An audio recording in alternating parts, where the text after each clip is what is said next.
Assalamu alaikum. Welcome back to Oratory. I hope you all are fine and safe. Alhamdulillah, I am very well by the grace of Almighty.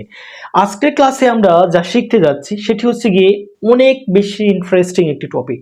তো আমার কাছে মনে হয় যে আমরা যদি 100 জন মানুষ থাকি তাহলে 100 জনের মধ্যে আমরা প্রায় 80 থেকে 80 জন, হ্যাঁ, 70 থেকে 80% লোক আমরা এই জিনিসটা বুঝি না, এখনো আমরা জানি না। মানে আমি নিজেও জানতাম না, ওকে, আমি নিজেও জানতাম না যদি আমি পড়াশোনা না করতাম, ওকে।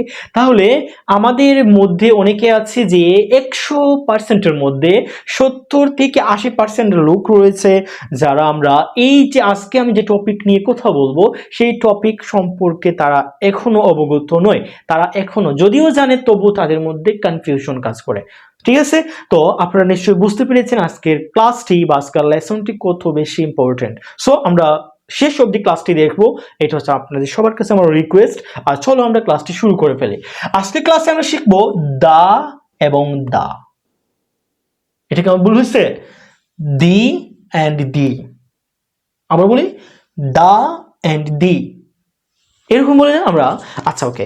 তাহলে আমরা যখন রিডিং পড়ি, আমরা যখন ইংরেজি বা ইংলিশ রিডিং পড়ি, তখন আমাদের কিন্তু আমরা বলি যে the, the, the people, the principal, okay, the principal, অনেকে দা বলে দেখি, the book, the apple, the apple, okay, the orange, the pen, the home, the house, the school, এরকম বলি না?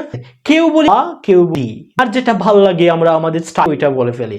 বাট এখানে যে একটা রুলস রয়েছে, একটা রেগুলেশন রয়েছে, সেটাকে আমরা আদৌ জানি? আই হোপ আমরা অনেকেই জানি না, বাট অনেকে আছো এই ভিডিওটি দেখে বলবো এটা তো আমি জানি। আপনাদের জন্য একদমই এই ক্লাসটি নয়। যারা নতুন আছো, যাদের এই ক্লাসটি প্রয়োজন আছে, যারা এই জিনিসটার মধ্যে কনফিউজড বা কনফিউশন কাজ করে আপনাদের, তাদের জন্য এই ক্লাসটি অনেক বেশি প্রয়োজনীয়। তো দেখো এখানে কখন আমরা একটা ওয়ার্ডের পূর্বে আমরা দা ইউজ করব, কখন আমরা ওইটাকে দি বলবো। মানে জিনিসটা দেখতে একই রকম, বাট ওইটার প্রনাউন্সিয়েশন বা উচ্চারণ হচ্ছে গিয়ে একটু ডিফারেন্ট। মানে আমরা এক সময় বলবো কখন আমাদেরকে দি বলতে হবে আর কখন আমাদেরকে দা বলতে হবে। এটা হচ্ছে আমাদের মেইন মানে রিজন আজকে ক্লাসে। তো আমরা দুইটি ওয়ার্ড লিখি খুব সংক্ষেপে, এত বেশি লং করার কোনো প্রয়োজন নাই ক্লাসটি। আমরা খুব সংক্ষেপে আমি দুইটি ওয়ার্ড লিখি। একটি হচ্ছে গিয়ে অ্যাপল লিখি, অ্যাপল একটি, আর আরেকটা হচ্ছে গিয়ে বুক, ওকে, বুক। আচ্ছা, ওকে, এই দুটা ইনাফ। আমি আরেকটা লিখি যদি, সেটা হতে পারে যে এগ, আর আরেকটা যদি লিখি সেটা হতে পারে যে চেয়ার। ওকে, এই চারটা ওয়ার্ড দিয়ে আমি আপনাদেরকে পুরোপুরি ইনশাল্লাহ বুঝিয়ে ফেলবো। আচ্ছা, আমরা হয়তো অনেকেই পড়েছি যে ভাওয়েল কনসোনেন্ট, পড়ছি না? পড়েছে। তাহলে ভাওয়েল কোনগুলা আমরা কি জানি?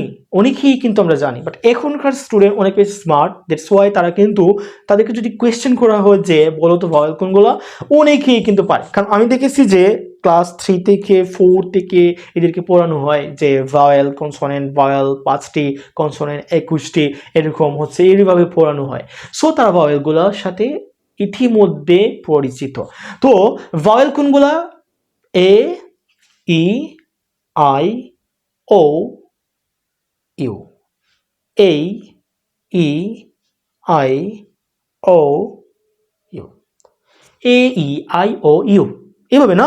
এগুলো হচ্ছে পাঁচটি হচ্ছে কি ভাওয়েল। আর বাকি যে আমাদের ইংরেজি বর্ণমালার মধ্যে অ্যালফাবেটের মধ্যে যে 26টি অ্যালফাবেট রয়েছে, সেই অ্যালফাবেটের মধ্যে 5টা ভাওয়েল কাট করে দিলে যে বাকি 21টা 21 যেটা রয়েছে সেগুলো হচ্ছে গিয়ে আমাদের কি কনসোনেন্ট। ওকে, তাহলে আমরা খুব ভালোভাবে বুঝতে পারছি যে ভাওয়েল হচ্ছে গিয়ে 5টি, এ, ই, আই, ও, ইউ। ওকে, এই 5টা হচ্ছে কি ভাওয়েল আর বাকি সবগুলো হচ্ছে কি কনসোনেন্ট। তাহলে আমি 5টা মনে রাখি, এ, ই, আই, ও, ইউ। আচ্ছা, এই যে প্রথমে আমি যে ওয়ার্ডটা লিখলাম, এই ওয়ার্ডের ফার্স্ট যে বর্ণ রয়েছে বা ফার্স্ট যে লেটার রয়েছে সেটা কি কনসোনেন্টের মধ্যে পড়ে না ভাওয়েলের মধ্যে পড়ে? এটা বলবো আমাকে। এটা আপনারা সবাই বলবেন যে এটা হচ্ছে গিয়ে প্রথম বর্ণ, এই ফলের প্রথম বর্ণ হচ্ছে গিয়ে এইটা হচ্ছে গিয়ে আমরা জানি যে ভাওয়েল, কি ভাওয়েল। আচ্ছা ওকে, পরে যেটা রয়েছে সেটা কি, বুক। এইটা হচ্ছে কি প্রথম বর্ণ হচ্ছে বা প্রথম লেটার হচ্ছে গিয়ে বি, তাহলে প্রথম ওইটা কি, ওইটা কনসোনেন্ট, ওইটা কি কনসোনেন্ট। তাহলে একটা জিনিস মাথায় রাখবা, যখন কি, যখন একটা ওয়ার্ডের প্রথম বর্ণ ভাওয়েলের মতো হবে, কিসের মতো হবে, ভাওয়েলের মতো সাউন্ড হবে। কি হবে, ভাওয়েলের মতো সাউন্ড। আমি কিন্তু প্রথমে বলি যে আপনি জাস্ট যে বর্ণ আছে না, এইটা জাস্ট মাথায় রাখবেন না, যে সাউন্ড, কি সাউন্ড, উচ্চারণ, ধ্বনি, এটা কিরকম হচ্ছে, এটা কি ভাওয়েলের মতো হচ্ছে আদৌ, না কনসোনেন্টের মতো হচ্ছে। যদি ওইটা ভাওয়েলের মতো সাউন্ড হয় প্রথম বর্ণটা, তাহলে আপনি ওই শব্দ বা ওয়ার্ডের পূর্বে যখন দা বা দি যেটি ব্যবহার করেন না কেন, ওইটার উচ্চারণ বা প্রনাউন্সিয়েশন হবে কি ডি, কি হবে ডি, ডি। আচ্ছা ওকে, আমি আবার বলি এখানে ডি, এটা হবে গিয়ে ডি।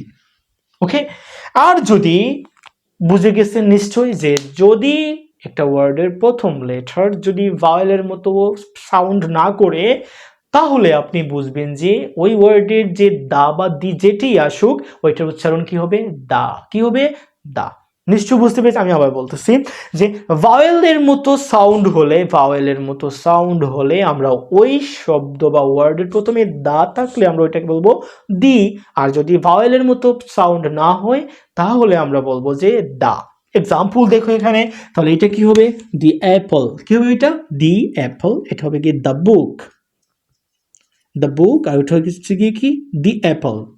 ওকে, তারপর হচ্ছে কি এগ, এখানে কি হবে আপনারাই বলেন তো, দা হবে না দি হবে, এগের মধ্যে কি হবে ওইটা, দি এগ, দি এগ। কারণ হচ্ছে কি ওইটা কি ই, ওইটা ভয়েলের মধ্যে উচ্চারণ হচ্ছে, that's why we have to use the. আর সেকেন্ড যেটা রয়েছে ওইটা হচ্ছে কি চেয়ার, চেয়ারের সি, ওইটা চেয়ারের মতো উচ্চারণ হচ্ছে চ, মানে কনসোনেন্টের মতো উচ্চারণ হচ্ছে। সো এইটা আমরা ব্যবহার করব গিয়ে দা। নিশ্চয় বুঝতে পেরেছেন। তাহলে কখন দি হবে, যখন ভাওয়েলের মতো সাউন্ড হবে তখন আমরা কি বলবো, এটাকে দি বলবো। আর যখন ভাওয়েলের মতো সাউন্ড হবে না, কোনটা, যে পরের যে দা এর পরের যে ওয়ার্ড থাকবে সেই ওয়ার্ডের প্রথম লেটারটি যদি ভাওয়েলের মতো হয় সাউন্ড করে, তাহলে আমরা বলবো যে দি। আর যদি ভাওয়েলের মধ্যে সাউন্ড না করে তাহলে আমরা বলবো যে the. That's it. I hope আপনাদের অনেক ভালো লেগেছে আজকের ক্লাসটি। অনেকের জন্য হয়তো এই ক্লাসটি অনেক বেশি ইম্পর্টেন্ট মনে হয়েছে, কাজে আসবে, বেনিফিটেড লাগবে।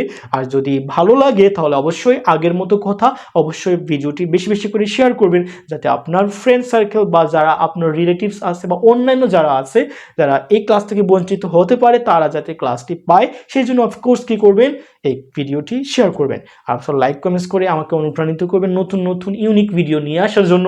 আর যদি পেজ থেকে দেখে থাকো তাহলে পেজটি কি করতে হবে, ফলো করতে হবে। আর যদি কি চ্যানেল থেকে দেখে থাকো, ইউটিউব চ্যানেল থেকে দেখে থাকো, তাহলে চ্যানেলটি সাবস্ক্রাইব করবেন এবং নতুন নতুন ভিডিও সবার আগে পাওয়ার জন্য অল নোটিফিকেশন বাটনটি অন করতে হবে। আল্লাহ হাফিজ, আজকের জন্য এতটুকু। আসসালামু আলাইকুম।